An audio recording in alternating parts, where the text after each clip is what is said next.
The Ministry of Education, with support from the Caribbean Development Bank, CDB, today launched the National Sensitization Workshop on Caribbean Early Childhood Development. Details in this story.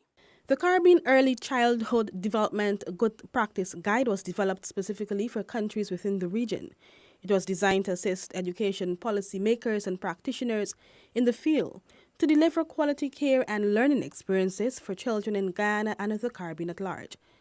Education Minister NICOLETTE said the early education field needs well-conducted empirical studies so as to base professional development practices. Over the next 2 days, you will be provided with a platform to learn comprehensive, evidence-based good practices, which have been sourced from, I understand, 17 countries in the Caribbean, including education representatives from international agencies, namely CARICOM, the Caribbean Development Bank, the Organization of Eastern Caribbean States, and of course, our main development partner here in country, UNICEF.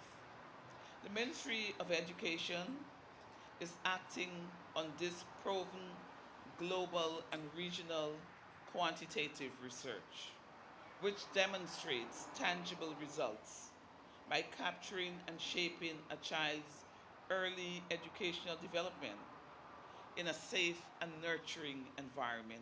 The workshop is being facilitated by a development consultant from Grenada, Mr. Leon Charles, and Mrs. Sean Williams out of Jamaica. Charles explained the objective behind the Good Practice Guide. It is really a document which tells you how to do things.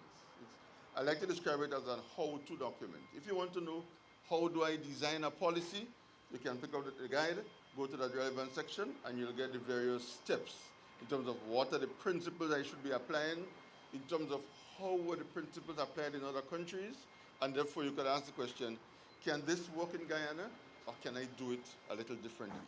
So that's what the guide is trying to do in very, very, very simple English. Participants will explore, among other things, how principles can be applied to the specific national setting. Reporting for InfoHub, Alexis RODNEY.